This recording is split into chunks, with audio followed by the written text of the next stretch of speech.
இனிய வணக்கம். 10 வயசு வரைக்கும் தான் அண்ணன் தம்பி, அதுக்கப்புறம் பங்காளின்னு சொல்லுவாங்க. அப்படிப்பட்ட அண்ணன் தம்பி கூட பிறக்கிற ஒரு பிறப்பு எல்லாருக்கும் கிடைக்காது. அது ஒரு வரம். கூட யாரும் இல்லாமல் தனியாக பிறந்தவங்களை கேட்டு பாருங்க, அதோட கஷ்டத்தை ரொம்ப அழகா சொல்லுவாங்க. தம்பி உடையான் படைக்கஞ்சான்னு சொல்லுவாங்க.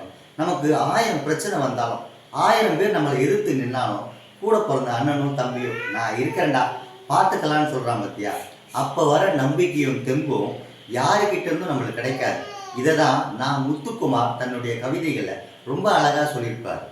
நான் பிறந்த தொப்புள் கொடியில் இன்னொரு பூனி, என் உதிரத்தின் பங்காளி, மாற்றானவன் ஆனாலும் வேட்டானவன், நான் உண்ட எச்சிப்பாலின் ருசி அறிந்தவன், ஆதலால் என் பசி அறிந்தவன், என் துக்கத்தை தாங்கும் தூண் சக ஊன் அப்படின்னு ரொம்ப அழகாக சொல்லியிருப்பார்.